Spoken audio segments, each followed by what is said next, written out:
lagi banyak yang kebakaran nih. Tentunya ya lu kalau misalnya fokus ke investasi saham, kripto, blockchain atau nggak meme coin segala macamnya, tentunya lagi pada kebakaran atau lagi pada merah semua. Nah, tentunya banyak yang bingung kalau misalnya kalian sebagai investasi pemula, apakah kalian ikut yang lagi viral ataukah kalian ikut freelancer yang kalian idolakan, atau kalian analisa sendiri ya cuy.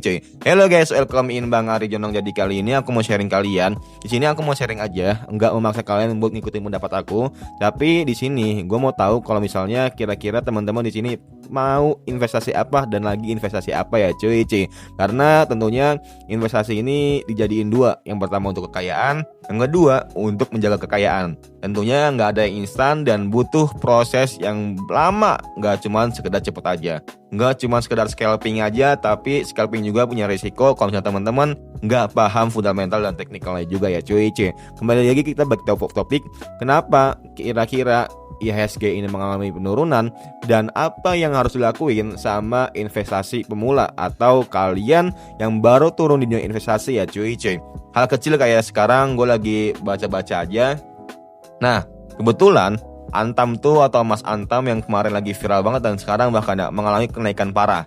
Kalau misalnya kita lihat dari segi 6 bulan atau nggak mungkin 1 tahun aja nah 1 tahun ini dari kemarin nih di Februari itu masih sekitar 1.395 untuk per lotnya. Nah sekarang itu udah 4.320.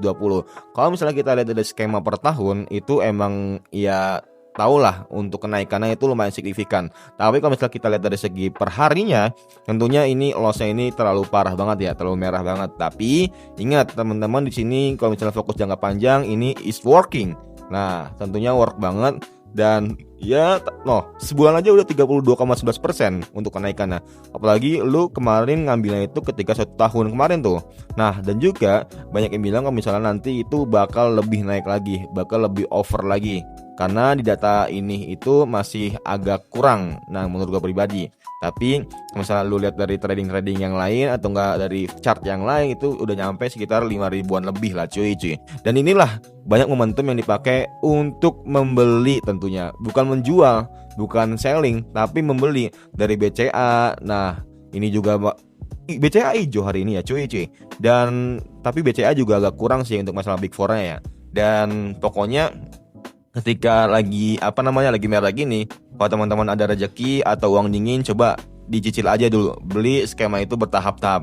Kayak misalnya beli 10 lot atau nggak beli ya 5 lot atau nggak ya sekiranya itu yang ngebani teman-teman lah. Dan tentunya gue tahu kalau misalnya beli sedikit lot itu emang nggak ada rasa. Cuma kalau misalnya lu perhatiin ya, kalau lu beli di Antam, contoh di sekarang lu beli cuma satu lot. Nah itu sekitar sampai mungkin gak kerasa nanti lu tiba-tiba punya 100 lot. Nah itu nanti gak kerasa cuy. Tiba-tiba lu udah nih hijau aja terus gitu. Walaupun ada beberapa lot itu nanti lu merah gitu. Karena contoh lu pembelian itu sekitar nanti mungkin di hari ini 4.320. Nah bulan depan itu bisa sekitar 4.720. Besok yang lu beli 4.715 misalnya. Nah mungkin ada yang merah, ada yang hijau, tapi lu harus lihat yang segi positifnya aja, atau segi dari kehijauan aja lah, kurang lebih kayak gitu. Dan ini menurut gua is working banget buat teman-teman yang bingung kira-kira di sell atau buying, dan tentunya beli aja guys ya. Untuk ya lumayan, karena kalau misalnya teman-teman cair atau nggak teman-teman dapat untuk dividennya juga nggak terlalu banyak juga sih dividennya, karena kan 3 bulan sekali ya untuk bank ini sendiri.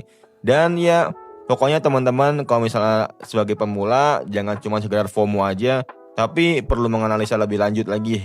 Kayak misalnya teman-teman harus tahu annual reportnya, teman-teman harus tahu apa yang lagi dikerjain, programnya apa aja segala macamnya, karena ini akan berdampak banget buat chartnya atau masing-masing dari ya company yang kalian ingin megang lah. Nah kurang lebih kayak gitu guys ya. Dan tentunya ketika teman-teman lagi keadaan seperti ini, kuatin dari segi fundamentalnya, kuatin dari segi teknikalnya, karena ya bisa dibilang perusahaan-perusahaannya mungkin ada yang teman-teman belum ketahui ya. Kayak misalnya banyaklah kayak perusahaan-perusahaan di Indonesia yang dimana mereka tuh masih terlalu dikit banget buat teman-teman tahu. Paling teman-teman tahu di sini mungkin cuma sekedar kayak Telkom, Pertamina, Antam, Big Four, BCA, BNI, abis itu BI segala macamnya. Nah teman-teman juga harus fokus juga tuh lihat ke sektor teknologi, industri, perminyakan segala macamnya. Dan di sini gue tahu pasti lebih banyak yang jago daripada gue, pasti lebih banyak yang ahli daripada gue, dan gue cuma sekedar menginfokan atau men-sharingkan sama-sama investasi atau investor pemula. Dan ya gue yakin teman-teman di sini punya pendapat yang lain. Kalau misalnya teman-teman sebagai investor pemula atau nggak udah ahli nih, coba tulis di kolom komentar apa yang harus kita lakuin sebagai investor pemula kalau misalnya pasar lagi merah ya cuy. Semoga bermanfaat and see you next time. Bye.